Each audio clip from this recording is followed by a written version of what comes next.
Hello students, welcome back to R M tutorials. मैं हूं पवन गुप्ता और आज हम लेकर आए हैं क्लास 10th के एसएसटी का एक और super important rapid revision.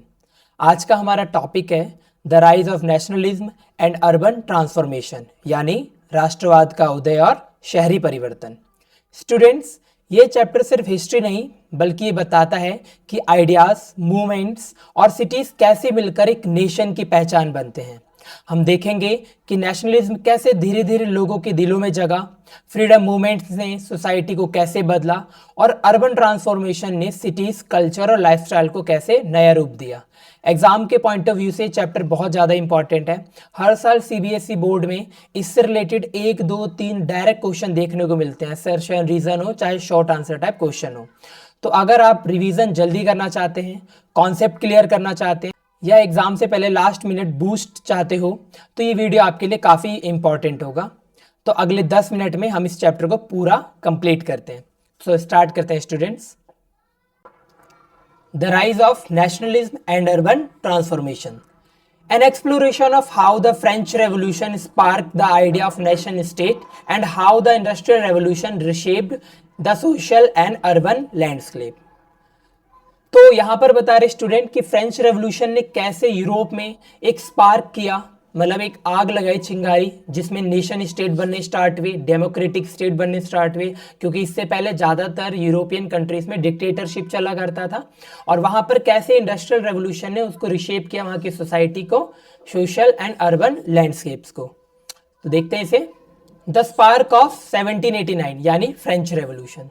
The French revolution, The revolution of 1789 ended the monarchy and fundamentally shifted power to the people। तो यहाँ पर क्या होता है, 1789 के रेवोल्यूशन में फ्रांस में मोनार्की मीन्स जो किंगशिप का यहाँ शासन था उसका एंड होता है और फंडामेंटली यहाँ की जो पावर है वो लोगों के पास चली जाती है, मीन्स डेमोक्रेटिक रिपब्लिक सिस्टम यहाँ पर बनता है। और यहाँ का जो स्लोगन था liberty, equality and fraternity became the heart of this movement. France was no longer just a territory, it begins to be seen as a unified nation with a constitution and equal rights। तो France अब केवल एक territory नहीं था, अब ये unified nation बन चुका था जिसका अपना एक खुद का कॉन्स्टिट्यूशन था और इक्वल राइट्स थे। नेक्स्ट है building a national identities. To unite the nation, revolutionary introduce unique cultural symbols. तो नेशन को बनाने के लिए, यूनाइट करने के लिए रेवोल्यूशनरी ने इंट्रोड्यूस किया था कुछ यूनिक कल्चर सिंबल्स, जिसमें फर्स्ट है a new symbol, tricolour flag, a national anthem and a new calendar were created for foster unity. Unity बनाने के लिए क्या करें, ट्री कलर का फ्लैग बनाया गया, नेशनल एंथम बनाया गया और एक न्यू कैलेंडर बनाया गया। सेकंड, कल्चरल टूल्स की बात करें तो यहाँ इनकी language, songs, myths became powerful tool for nationalism. तो आप देख सकते हो कि एक राष्ट्र को, एक नेशन को बनाने के लिए ये सारी चीजें कितनी इंपॉर्टेंट है, जिससे लोग यूनिटी फील करते हैं आपस में। नेक्स्ट है the art. Artist and writers play a crucial role in awakening the spirit of freedom. तो जो आर्टिस्ट और राइटर्स थे उन्होंने लोगों के बीच में स्पिरिट्स जो है उनकी फ्रीडम को लेकर उसको जगाने में इंपॉर्टेंट रोल निभाया। ये फ्रांस का फ्लैग दिखा रखा है यहाँ पर। नेक्स्ट है नेपोलियन कोड। यहाँ पर पिक्चर मिसिंग है स्टूडेंट, कोई बात नहीं। फर्स्ट यहाँ दिखा रखा है implemented a code that guaranteed equality and property rights for all. तो यहाँ पर नेपोलियन ने 1804 में कुछ लॉ लागू किए थे जिसको नेपोलियन कोड बोला गया। इसमें गारंटी दी गई थी इक्वालिटी की और प्रॉपर्टी के राइट्स की। Abolished feudal system and remove inequality based on birth. Third दे रखा है stabilized uniform laws for trade, industry and transport. एक यूनिफाइड लॉ बनाया गया, यूनिफॉर्म लॉ, जिसमें ट्रेड, इंडस्ट्री और ट्रांसपोर्ट सबके लिए इक्वल्स थे। नेक्स्ट है from fragmented states to unified nation, मतलब अलग अलग कटे हुए स्टेट से ये बनकर एक अब नेशन बन रहे हैं। यहाँ पर यूरोप का मैप दिखा रखा है, आप देख सकते हैं। इसमें फर्स्ट बोल रहा है in the 18th century a unified nation state did not exist. 18th century में एक यूनिफाइड नेशन स्टेट एग्जिस्ट करता नहीं था। अगर हम इंडिया की भी बात करें तो इंडिया भी अलग अलग पार्ट्स में बटा हुआ था, वो तो फ्रीडम मूवमेंट के टाइम पर हमने आपको एक यूनिफाइड स्टेट्स में कन्वर्ट किया। Europe was a patchwork of small duchies. Next है नेशन स्टेट डेफिनेशन। अब यहाँ नेशन स्टेट्स की डेफिनेशन दी गई, a place where people share a common history, language and culture. तो एक नेशन स्टेट क्या है? वो प्लेस जहां पर पीपल शेयर करे अपनी कॉमन हिस्ट्री, उनकी अपनी कॉमन लैंग्वेज और अपना खुद का एक कॉमन कल्चर हो। नेक्स्ट है the government is a nation state is mean to work in the best interest of its people. यह नेक्स्ट दिखा रखा है the 19th century people versus empire. अब 19th सेंचुरी में यूरोप के ज्यादातर कंट्रीज में लोग अपने एम्पायर्स के खिलाफ युद्ध करना स्टार्ट कर चुके थे एक फ्रीडम नेशन के रूप में। Nationalism strengthen the global demand for independence, और नेशनलिज्म ने क्या करा? ग्लोबल डिमांड थी जो इंडिपेंडेंस की, उसको इंक्रीज किया। Urban developments and it's डिसकंटेंट्स। Friedrich Engels observed that while the Industrial Revolution grew cities, it forced workers into miserable slums.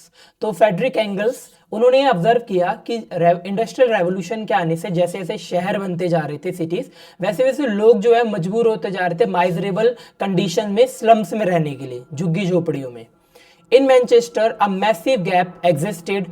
The wealthy lived in clean, pleasant areas while the poor live in filth. तो Manchester में देखा जा सकता है, जो कि England का एक शहर है, यहाँ पर ये इंडस्ट्रियल एरिया था, यहाँ पर एक काफी बड़ा गैप देखा जा सकता था वेल्दी लोगों में और वहां पर रहने वाले जो पुअर लोग थे उनके बीच में।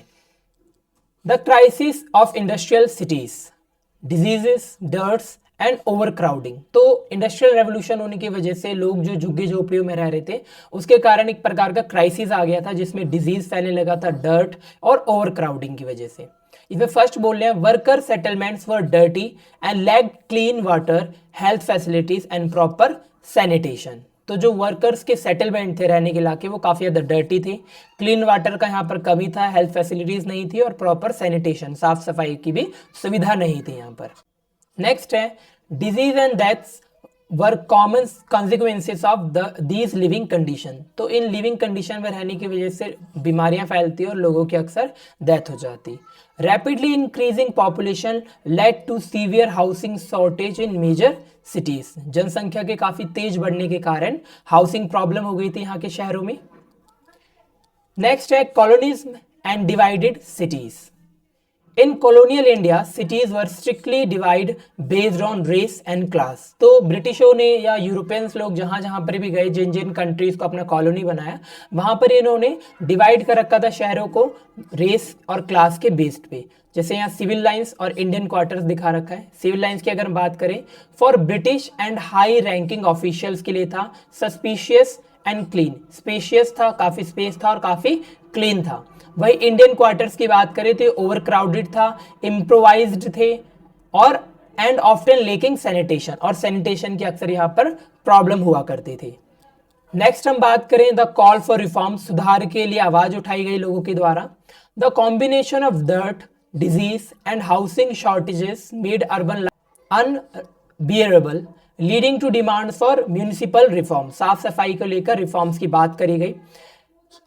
एनालॉगी फॉर अंडरस्टैंडिंग की अगर हम बात करें, thinking of nationalism like sports team, the revolution gave the team a jersey like flag, Europe Napoleon was the manager, the industrial revolution build the stadium means city but forget the locker room means housing, leading to players demanding better facility. ये एक तरीके के हम अगर समझें कैसे एक country बनती है तो उसके लिए एक एग्जाम्पल दे रखा है, ठीक है।